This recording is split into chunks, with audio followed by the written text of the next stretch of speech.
Hello, everybody, and welcome to another exciting episode of the Shots Fired podcast. It's your boy, Big Joe. And I'm your boy, Too True. And we hope you enjoy.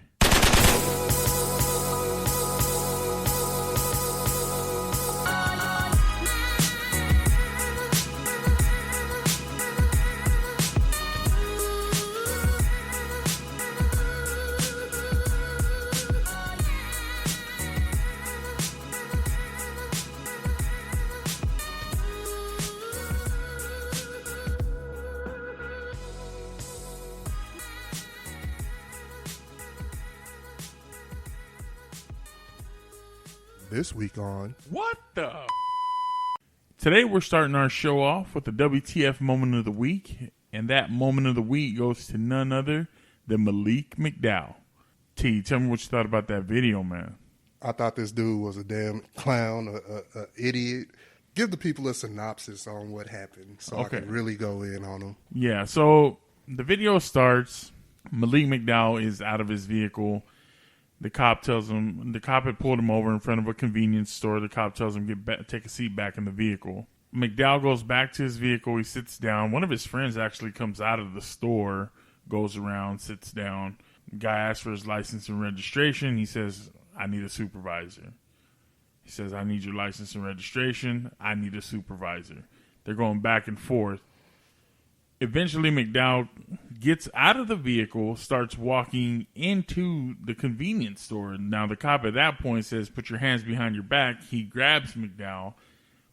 This cop, man, looks like he's about 5'10", 185. I mean... small. Hella small. And McDowell just basically manhandles him. He drags him into the store. The guy's holding on to McDowell's left arm. He drags him into the store. They go back and forth. They tussle. Man, they're knocking things everywhere. He's like, get on the ground. McDowell's like, I need a supervisor. The cop's like, get on the ground. Then eventually he's like, I'm going to tase you. I'm going to tase you. Repeatedly tells him, I'm going to tase you. McDowell still acts, just belligerent. Gets tased, but the taser looks like it caught his hoodie, so it didn't connect. He pulls the taser wires out of his hoodie and then proceeds to attack the officer. There's no way to rationalize the way Malik McDowell behaved. There is no way to rationalize that, in my mind at least. What do you think, man? No, hell no. There's no way to rationalize what he did. He got pulled over because he was speeding. I think it was snowing. It was snowing. It was snowing. Yeah, I think he was doing like 60 and a 30, and he hydroplaned. Yeah. And he pulled into the gas station, and that's where the officer caught him, like you said. This guy literally did everything you're not supposed to do. Yeah. Everything that they teach you about how to behave around an officer, he did the opposite. This is a situation where a man could have easily been shot and killed, man. Especially with today's climate and the way that police officers or the picture that's painted with police officers killing unarmed black men, brown men, people of color, basically. Minorities. Yeah.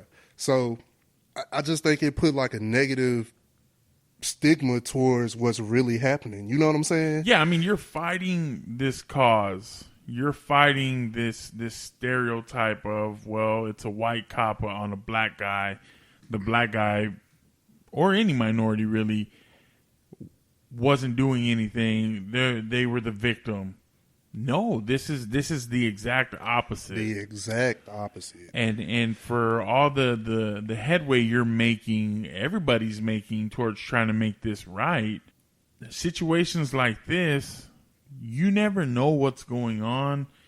Cops, when a cop pulls you over, he's got to be on edge because he doesn't know how you're going to behave. Right. And so you kind of go into that scenario a little bit more on high alert. And then you have a guy that you're speaking to, and he acts up like, I need your supervisor. What are the odds that your damn supervisor is going to come out anyway? Yeah, and let me just make sure that I clarify. Malik McDowell was not wrong in asking for a supervisor. The officer told him, you were doing 60 and a 30. You spun out once or twice. I'm pulling you over. That's sure why I pulled fine. you over. Yeah, right. He made it abundantly clear why he was pulled over. So this guy now says, I need a supervisor. I don't understand why you need a supervisor when he just told, after you asked, what did you pull me over for? And he just told you. Yeah, plain as day. What do you need a supervisor Your for? Your defense was, no, I didn't. Yeah. Like you have, now granted, we don't have that part of the tape. But the officer in the video says, I have you on tape. But they have it on tape. So I'm pretty sure it's going to come out at a later time. Right. I think that Malik McDowell, man, I don't know what the hell he was thinking, man. And just to kind of give you guys a little background on who he is, he was drafted in 2017 by the Seattle Seahawks. Second round pick. Of the NFL, defensive tackle. He was on their practice squad the majority of the year for 2017-2018. He had a non-football related injury, ended up getting waived. Then they brought him back, and right before this incident occurred, they released him. Right after the incident occurred, they released him. Yeah, this happened in February, and then in March, on March 2nd, they went ahead and released him. He's waiting on a 2-game suspension if and when he ever comes back to the NFL. Because he's a free agent now, but they've already handed that decision down. Yeah. For 2 games, like this guy, and that's I want to talk about this too because there's an interesting dynamic between what he did, what Ezekiel Elliott allegedly did a couple years ago, that costed him more games than what this guy got. All in all, I mean, if you're looking at domestic violence, you know what I mean. And you're saying it's a minimum of 6 games for domestic violence. And you have nothing on like Zeke. There is no tape on Zeke ever hitting somebody. There is no concrete evidence that he abused anybody. It's all word of mouth. Speculation. The NFL's lead investigator said, we don't have anything. This witness is not credible. There should be no suspension. And Goodell came back and said 6 games. Right. Which I don't get. Right. Yet you have on tape an officer being manhandled. Like ragdoll, thrown around. Like a kid. And you're going to say, oh, yeah, it's 2 games. Where's the equality in that? Exactly. And on top of that, look at the amount of evidence. Look at the weight of that evidence. It's black and white. It's color. It's everything. It's right there in front of you. This is criminal charges. Bro, that's a felony. That's a felony. Yeah. You just beat the tar out of a cop. Right. It took like 6 cops to subdue to this restrain, dude. to restrain him. Like ridiculous. He was literally out of control. Like, I don't know if he was, on the weed. He looked like he was cheaped out. If he was drunk. But this guy, like, he literally... Dude, you could get the WTF moment of the year for what you did. That's a candidate right here, man. Because, like I said, that situation could have gotten a lot worse. And in my opinion, I know some people may not agree. Some people may find it controversial. It would have been justified. He put a lot of people's lives in danger acting like that, man. Yeah, because granted, you had your friends with you also. So, say for instance, even though they weren't in the video doing what you were doing, you also put them in jeopardy. Yeah. Because the officer could say, hey, he's with them. Yeah. So we need to get them too. Right. And they haven't had time to look in the vehicle to see if that guy may have a weapon or what's going on. Right. Because he just completely acted a fool right off the bat. Like I said, I don't ever condone any kind of violence. But in a situation like that, if they tell you to do something, man, it's as simple as here's my license, here's my registration. Why is that so hard? Why is that something that you have to fight tooth and nail over and eventually get physically aggressive with a cop over? Especially for something that you're guilty of doing. you've already been caught. There is no question about it. You've already been caught. Like I'm a strong believer in knowing your rights, and obviously, we're in Texas, so the way things work down here are a little bit different from how they work up there, or pretty much anywhere else. If you're guilty of something, like we know you did something, I don't understand why you're fighting back. But if you're innocent, like let's say for instance he wasn't going 60 miles in a 30, right, and he didn't spin out, he didn't hydroplane, right. Then obviously, okay, you got reason or you got cause to give a little pushback. But in this instance, they have you on tape. Yeah. And a little pushback is, okay, I need to speak to your supervisor. You're fine there. Once you start putting your hands on somebody and you start, like I said, ragdolling them, all bets are off. Yeah. For that reason, Mr. McDowell, you get this week's What the Moment of the Week. We'll be back.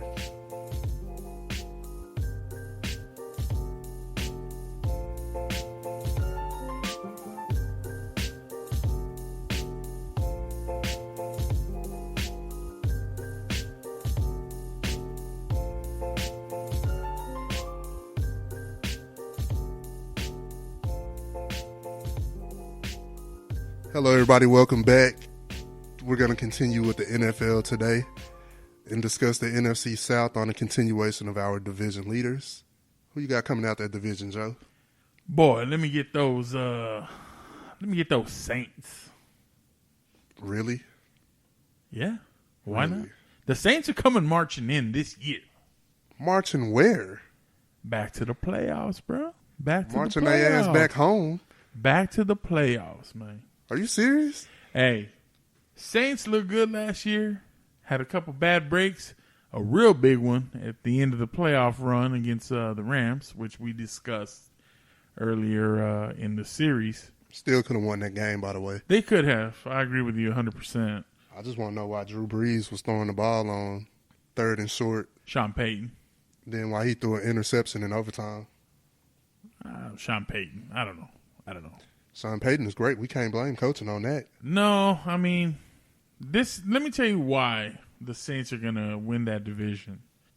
Cam Newton probably shouldn't be playing this year, even if he does. So I don't see them doing anything in Carolina. The Falcons, man, that's the competition right there. But Matt Ryan, I feel like, is on the decline. He's on the downslope of his career. He's thrown to the 2 youngest wide receivers in the NFL. Still got Julio, but man, Julio, the number 1 wide receiver in the NFL. Julio is number 1. I mean, I don't know. That's a debate for that's all you. But Julio can't carry that team, man. Like we saw last year, he led that team in yards, catches, didn't score in the end zone. And that's where it matters most. And when you have a big body target like that, you should be taking full advantage, and they didn't. You just have Devontae Freeman back there now. Tevin Coleman's gone. Who is Tevin Coleman? Hey, that was a split back system there. Again, I say, who is Tevin Coleman? Yeah, you'll see it this year when Freeman is struggling to carry that load. And then you have the Bucks, and nobody cares about the Bucks. So they did get Bruce Arians, probably changing it around. I don't trust Jameis Winston. I don't trust Jameis Winston. He's absolute trash, man. And I hate to call anybody that makes the NFL absolute trash. He's absolute trash.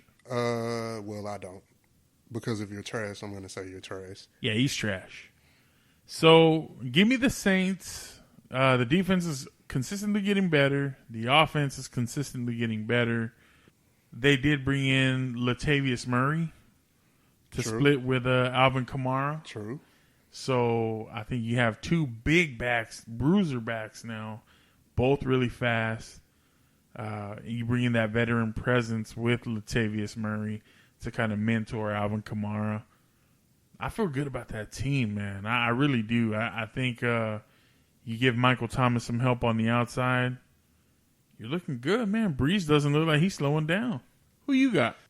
I'm inclined to believe that the New Orleans Saints should win that division, but I'm going with the Atlanta Falcons. The Saints won a Division II of the last 3 years, correct? Yes, sir. You know how hard it is to repeat in that division as a division winner? It's not as hard as the East, but I would imagine it's hard. Tampa Bay, I'm sorry. They just don't stand a chance this year. Carolina, all reports say Cam was a full participant, OTAs. He had the shoulder surgeries, training camp starting. So it's looking good for him probably to be on the field this year. I feel like they're rushing that. Me too. However, if Cam does play, they may have a chance. Now, I'm going with Atlanta to win that division. One, I do think Matt Ryan is overrated, but if you look at his numbers last year, he had an MVP type season, the same type of season he had when he went to the Super Bowl. Right. They have the best wide receiver, Julio Jones. They still got Mohamed Sanu. You said, who was it? Tevin Coleman. He's gone. Gone.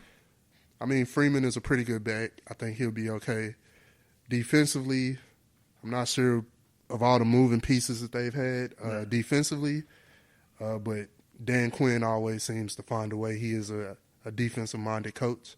But back to your point on Matt Ryan or Julio not having the touchdowns last year, that was coaching. That's play calling. That was Steve. I think his name is Steve Sarkisian. Not throwing the ball to Julio in the end zone, and his reasoning was similar to what's the offensive coordinator we just cut for the Cowboys? Linehan. His reasoning was similar to Linehan. Everybody knows we want to throw to Julio in the end zone, so why am I going to throw to Julio? But you can't stop him. That's what Scott Linehan said when they asked him, why aren't you running Zeke in the end zone? Everybody knows we're going to run Zeke, so we want to switch it up, which is foolish. It's completely foolish. Right. But I do think if Matt Ryan can put together the same type of season that he had last year, and Julio, if they find a way to get Julio, you know what I'm saying, involved in the red zone area, I like the Atlanta Falcons coming out the NFC South. Calvin Ridley has to have a solid year this year. There can't be a sophomore slump in Atlanta for Calvin Ridley. Not to mention the fact, my thing is if Cam Newton is healthy and ready to play this year, and I really don't think he should, but if they're going to, they've always pushed him along. I told you this earlier in the week. I feel like Cam Newton is the Shaquille O'Neal of the NFL. Takes a lot of abuse, doesn't get the calls because he's such a big guy. He's like a linebacker playing quarterback. I mean, and they love to run that quarterback draw, quarterback option, quarterback anything, quarterback keepers. I'm like, dude, get him some weapons. Like, I went and got McCaffrey. I think McCaffrey's going to blow up this year. And like I said, if Cam is healthy enough to play and he plays well, that defense that they have is probably, in my opinion, the best defense in that division. Yeah. I mean, so you have the number one defense in your division, which I feel like the Cowboys do in our division. The Rams do in their division. Minnesota does in their division. Just my opinion. Then you're looking at quarterback play next. Who do you trust as a quarterback? The Saints have a really good defense, but they also have Drew Brees. Yeah. That's why I say they're going to win it. If Cam played anywhere near what he's shown in flashes in the past, their defense is better than New Orleans. You could clearly see that there was a different Cam Newton playing last year. He was hurt. Yeah, like you can clearly see that. Like if you saw like his throwing motion, where he was putting the balls, how he was throwing the ball, it didn't look like Cam. Yeah, he was underthrowing, overthrowing, very inaccurate. He didn't have a lot of velocity to it. Right. And he's got a rifle, man. He's got a cannon. I mean, he has a cannon, but he's inaccurate. Let's just put it out there. Cam Newton is inaccurate. But I will say this. the Carolina Panthers, they have a great defense with Luke Kuechly and those boys back there. They have a great defense. I'm not really too familiar with who their wide receivers are. They got rid of Benjamin. But you do got you have Cam and you have McCaffrey, which opens up a lot. You have Greg Olsen. Yeah, you still got Greg Olsen. I mean, he's getting up there in age, but hell, if Jason Witten can still play at his age, Greg Olsen can play, man. He just couldn't stay healthy last year. It was an ankle for him last year. Yeah. But Greg Olsen surely he can still play, man. You know what? I want to say that the Panthers have they drafted a speed receiver last year, DJ Moore. I want to say that's his name. But I would like the Carolina Panthers as long as we can definitively say that Cam Newton's going to play, just because of the defense they have, the threat that they have on offense, especially with the run game. Hell, if Seattle can be one of the top-ranked run team, Carolina can also. You know what I'm saying? Yeah. I mean, we'll see, bro. I think right now, give me the Atlanta Falcons. I like the Falcons. Carolina, to me, is the wild card there. I still like New Orleans. Here's some of the guys that Carolina brought in to kind of help Cam out. Like you said, DJ Moore, Chris Hogan played lights out in New England. Pretty good. You also have Rashad Ross, Torrey Smith, who's been known as a burner. Yeah, he's a speed guy. So, I mean, you've got the guys there, man. You've got the guys that can stretch the field. They're going to do, whatever it takes to kind of make those plays. But you're looking at Cam first. Yeah. The team goes as Cam goes. I mean, yeah, of course. But especially when you've had shoulder surgery on both shoulders, it's kind of foolish to say, man, he'll be back at the start of the season. Like, come on. Probably not going to play. The owner came out before or right after the season ended and said, we don't expect Cam to play this year because of the shoulder surgeries. But like I said, he's been a full participant at their OTAs, training camp. All reports say he's looking good. So we'll find out more when the season starts. Yeah, like I said, give me the Saints. I feel like they're on a mission this year. It's kind of follow up on what happened last year. They're trying to prove a point. The window to win in New Orleans is probably the smallest just because we don't know how much longer Drew Brees is going to be around. Rumors are you don't know how much longer Sean Payton's going to be around. So your window to win, I think they're in win now mode. That's why I say they'll win the division. They have a lot to prove, and they got to win quick. I like the Saints coming in second place. That's about it. That's about as much as I can give them. You're a hater, man. You're an absolute hater. You're right. I'm being an objective fan. As a Dallas Cowboys fan, I really hate the New Orleans Saints. I don't hate them as much as I hate the Packers, but I do definitely look forward to any time we can play New Orleans. Whether it's us having a bad year or us having a good year, I always feel like we play them pretty well. We'll have our friend that's like, oh, they had 40-something first downs against Dallas and blew them out of the water. What happened when y'all were undefeated and y'all came to Dallas and we turned y'all out? That's all I'm saying. Like, it hasn't been just a one-way match. Put foots in them.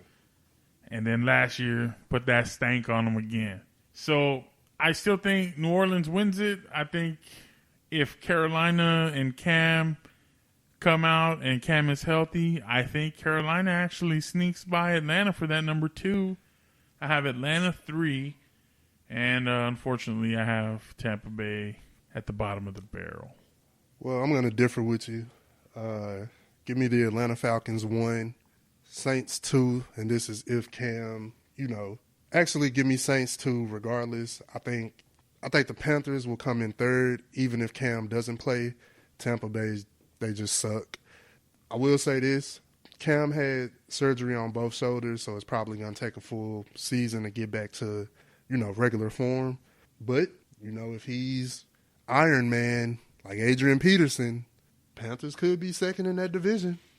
I'm telling you, this is probably the tightest 3-team race, my opinion, from all the teams that all the divisions we've covered. So we've covered all of the NFC after this week. Next week we'll start the AFC, but I think the race in this division is probably going to be the closest out of all the other divisions, I think, in the NFL. Yeah. I agree with you. So I'm excited to see how this plays out. We'll see where the chips fall. We'll be right back after this quick break, and we'll see you then.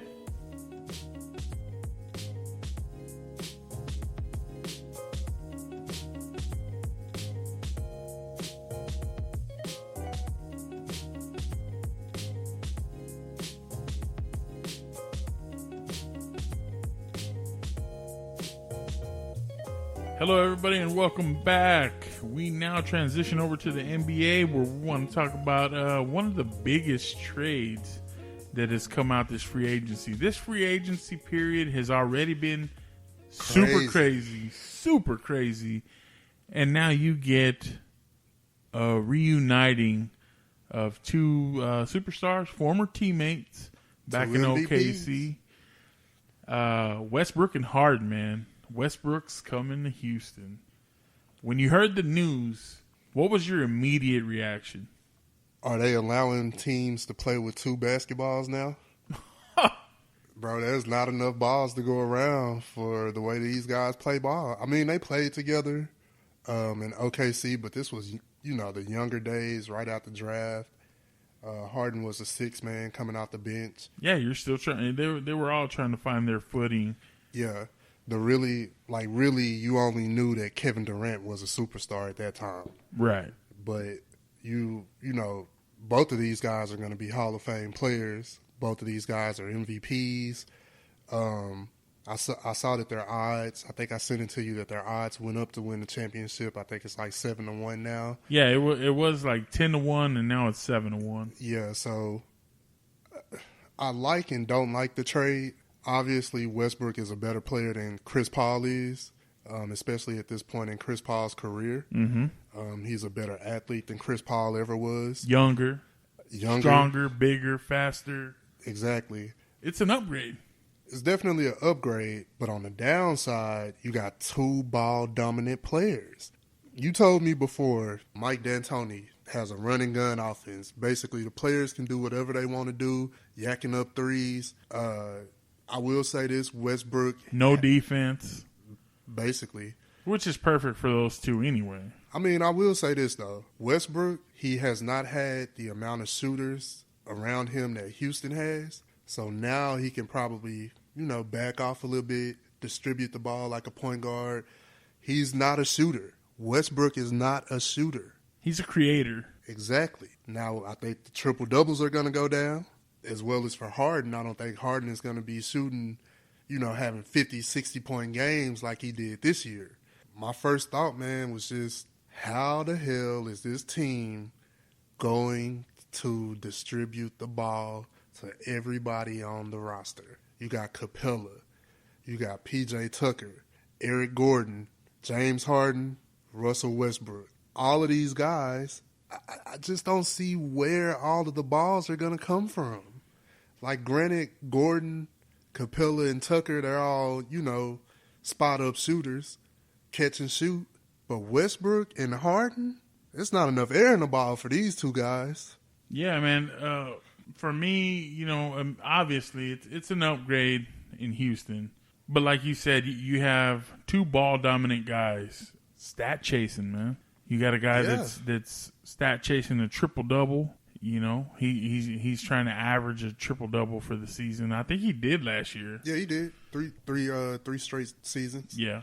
And now you have a guy that was on a streak of 30 points for I don't know how many consecutive games in a row in Harden. He was chasing 30 a game. Yeah. Okay, now Westbrook, since he had KD and Harden back in the day, he hasn't had anybody really surrounding him that's going to give him that legit number 2. With the exception of Paul George. Right. But now you're looking at it like Paul George ain't jacking up threes like Harden is. I think Harden shot 200 more three-pointers. So imagine that in the history of the NBA, in one season, he's got 200 more attempts than the record previously was. Exactly. That's insane. And then take into account as well, the last 5 years, Westbrook and Harden have been 1 and 2 in usage rate. Yeah. 1 and 2. Like, where are all the balls going to come from? Who's willing to take a step back? Yeah. You think Westbrook's willing to take a step back because he's like, you know what, you put me in a better position to win?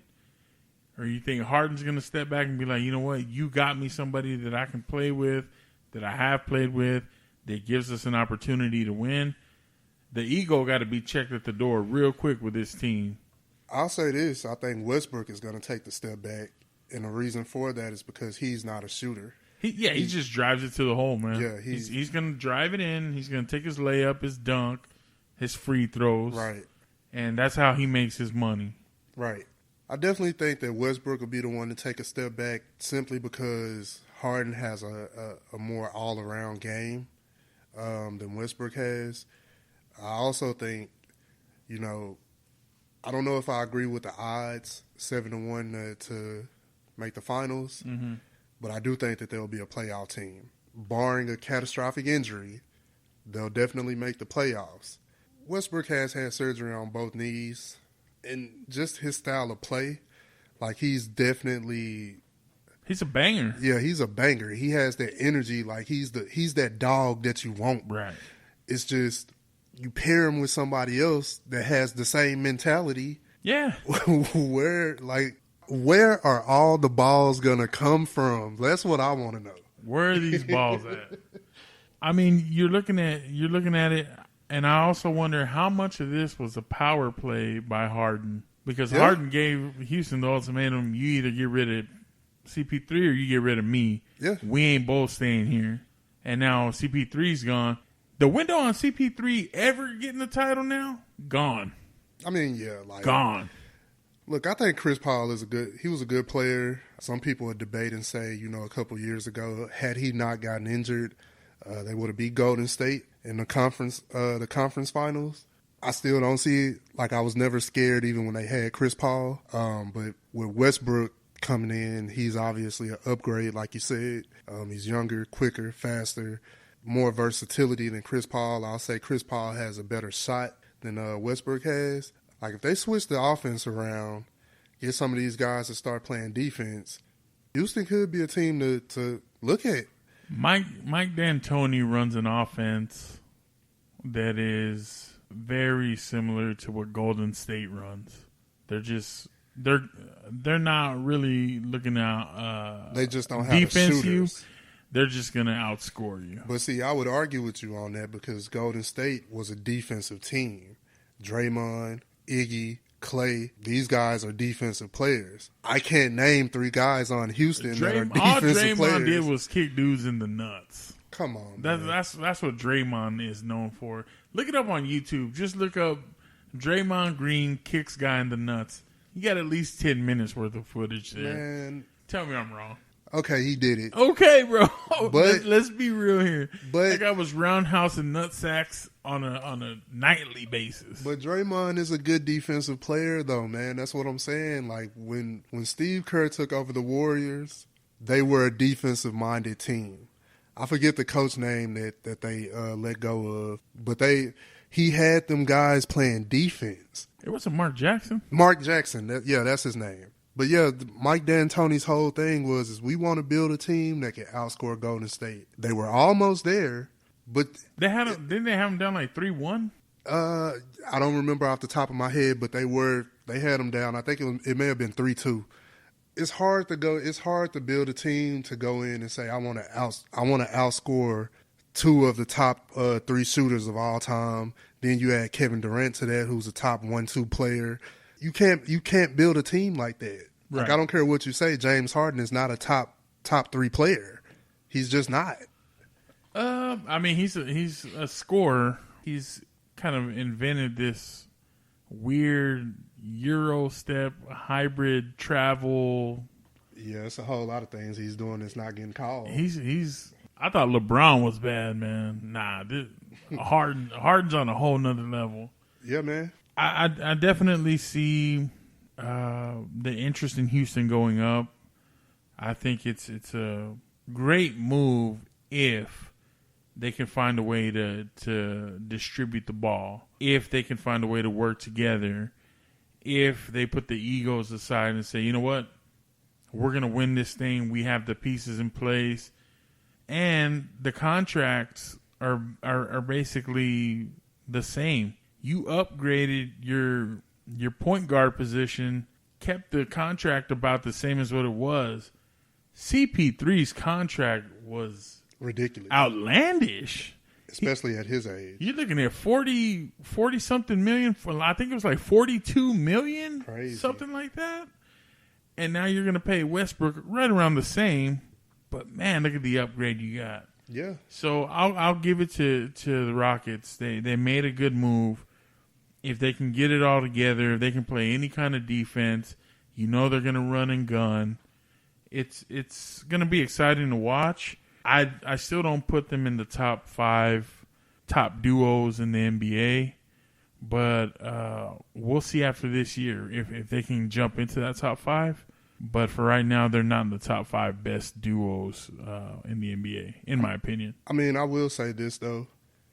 Being that they did play together in OKC, granted that this was some years ago, maybe they can rekindle that chemistry that they had. There's definite familiarity, for sure. But the thing to me is that you had Kevin Durant as a buffer between the two. So that makes me wonder where the hell all the balls were when you had all 3 of those guys. And that's why KD left. Because him and Westbrook couldn't get along because there weren't enough balls to go around. KD was like, I'm the star. Westbrook's like, I'm the star. Yeah. Harden's like, I'll go somewhere else because I know I'm a star. And now they're like, oh, let's bring the band back together. Yeah, man. And the thing is granted they were different players back then. You see what they are now. James Harden is an MVP. Russell Westbrook is an MVP. Both ball dominant. Russell Westbrook has had 3 straight seasons averaging a triple-double. James Harden went on some crazy scoring rampage throughout the regular season. 30 points a game. We will definitely see if Houston can put this together in a conducive way for their team to prosper. As of right now, I just don't see it. And like I told you with Steve Kerr having Klay Thompson out this year, same thing goes for Mike D'Antoni. We're going to see, can Mike D'Antoni coach? No. Can he coach? Can he coach these guys up? Can he make this conducive to a winning organization? Can he take Houston to the next step? The 90s Houston coming back through. I mean, back then they had a big man that was, he was a freak. I mean, Houston should have a pretty good team, man. It's just with these two, I don't see how it's going to work out with Westbrook and Harden.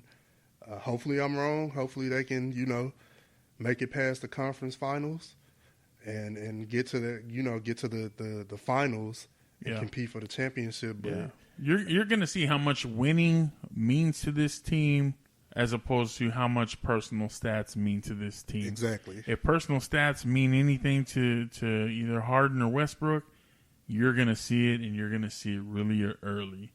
If winning a championship is priority, you'll see a different style. They'll both be aggressive, I think, but the style overall is going to be different. You're going to see a not so much run and gun, I don't think.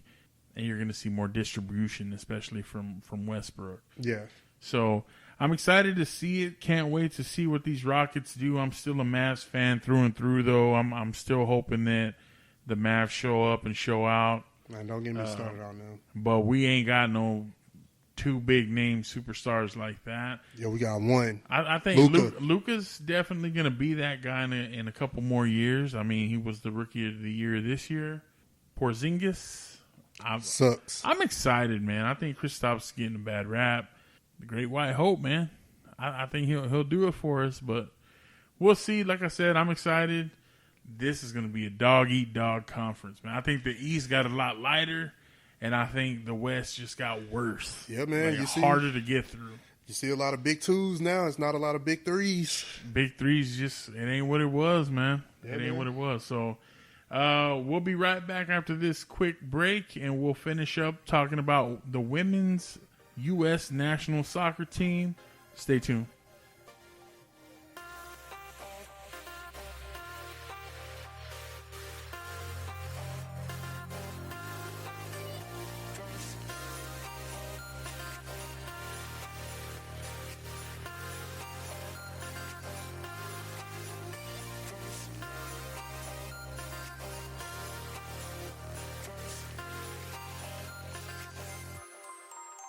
Hello, everyone. Welcome back to the show.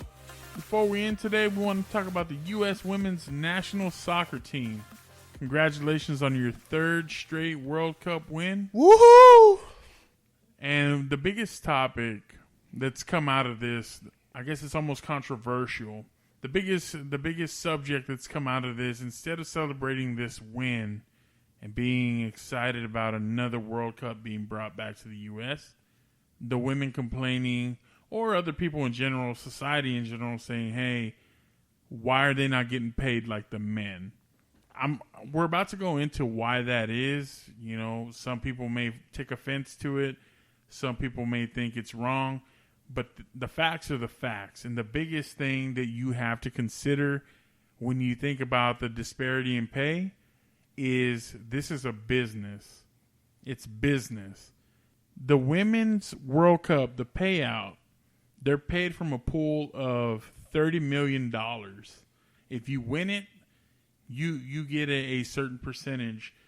The percentage on that was 20% for the women of the $30 million pool. The men, their payout bonus comes from a pool of $400 million, and their percentage is 7%. Now, when you look at it, the men generate $6 billion overall in soccer every year. $6 billion. The women are generating $131 million in revenue. Million. So when you look overall at the numbers, it's simple economics. You get paid based on what you bring in to the sport. Right. The numbers don't lie. If you're an employer and you're making $1,000 a week, you're not going to pay your employees $800 a week. Right. You just can't. The business doesn't support that model. So the women, while they are successful, while they are winning World Cups, while the ratings are up way more than the men's, that's here in the U.S. only. Yeah, the United States is supporting the women, and you're seeing the ratings, but the U.S., we're supporting the U.S. I'm sure if the men were in the World Cup, the ratings would be just as high. So what do you think needs to be done for them to, get equal pay? I don't think it's ever going to be equal pay until you either get the sponsorships or you get some kind of backing, some way to generate more revenue for the women. It's just not ever going to equal out. It just doesn't. Mm-hmm. If you're looking at millions versus billions, the reality of it is you're going to have to be satisfied taking the smaller piece of the pie. I think the women coming out and vocalizing, hey, we need to be more aware of this. We need to push for more revenue for the women overall. That's a great start. WNBA has been doing that for years, trying to, bulk up. And their ratings and their revenue continues to increase year after year. So I'm sure that their pay increases year after year, especially considering how it all started to where it is now. Yeah, I think especially when it pertains to sports, the disparity in pay between women and men, something does need to be done about it. Yeah. I'm all for, women getting equal pay, especially if women are winning more than men are winning. Mm-hmm. But it sounds like that this all boils down to ratings. Simple economics. Yeah. It's a business model. So hopefully they can figure out a way to work this out. Get these women on a similar pay scale to the men. I mean, they're doing a great job of leveraging their platform. Yeah. Okay, we just won the World Cup for a third time. Right. Now's as good a time as any. You strike while the iron's hot. It's fresh in everybody's mind. These guys are winning. They're winning. They're winning. Why not throw it out there? Great start. Now what? Yeah. I mean, we'll see what their league does, their commissioner does. Continue to watch it and see how it goes. But I definitely think, especially with the women, because they've won this title 3 times in a row, because they're bringing in, I think you said they have more ratings than the men have. In the U.S. In the U.S. Obviously, men's soccer is more popular worldwide. Absolutely. But, seeing these women go out here and compete, man, and lay it all on the line like the men do, and actually, for the U.S., bring the title back, something does need to be done about them, getting equal pay, or at least increasing their pay. Obviously, their share of the pool, I think you said they get 20% of their pool was $30 million. Yes. Obviously, their share of the pool is higher than the men because the men were getting 7% of $400 million. Yes, sir. But when you break it all down, obviously the men are still getting more money because they're bringing in more money. So something needs to be done, maybe to market it better, bring in those, those sponsorships, advertising, things like that. Just grow that back end for the women as well. Yeah, and it's sad to say this. They do get the higher ratings here in the States for the women's team, and that's outstanding. Right. But to be honest, soccer is not the biggest sport in America. It's not. Yeah. So what are you really competing with when you're watching, when you're saying, well, the women's ratings are higher than the men's ratings in America? That's not saying much. Soccer's not the dominant sport. It's just not. I would say, even though it's older and antiquated, baseball is still number 1 in America. Then you have, my opinion, football, basketball, and then hockey. I think hockey may be more popular than I don't know if it's more popular than soccer, just because we have a lot of people that watch soccer overall than hockey, I would imagine. When you bring up these ratings, look at the benchmark that you're comparing it against. It's not necessarily very impressive. I do believe that as the country continues to grow, as women's empowerment does continue to grow, the changes will come. It's not going to come overnight, obviously, but things will get better. I think women will generate more money. It's just how long will it take, and who's gonna be the ones to stand up and say, you know what, we support that. Here's some money. We're backing you guys. I think whoever strikes and does that is definitely they're gonna open up the floodgates, but it's just waiting to see how they can generate that revenue. Congratulations to the women's team for another World Cup. Outstanding year. Absolutely. You guys continue to kill it. We'll continue to watch. We'll continue to support. And we hope you guys, we wish you nothing but success into the future. Everyone at home, thanks again for sticking with us through another episode. We appreciate the love and continued support. I tell T all the time, this is probably the most exciting thing that I look forward to doing throughout my week. And it is because of you guys. So thank you all so much for listening, tuning in, streaming. We love you guys. T, you got anything before we go?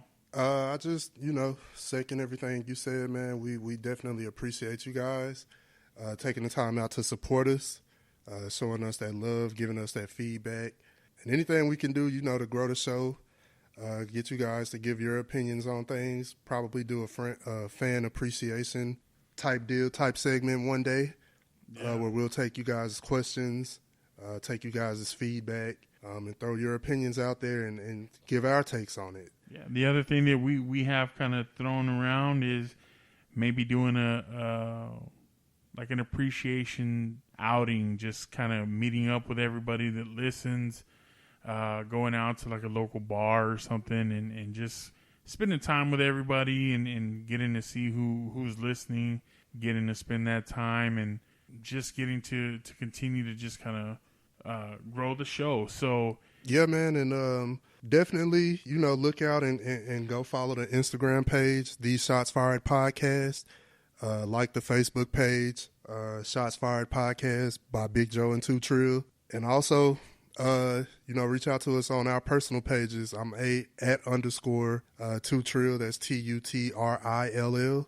And you can also reach out to Joe at J_Rod65. That's on the Instagram. That's on Instagram.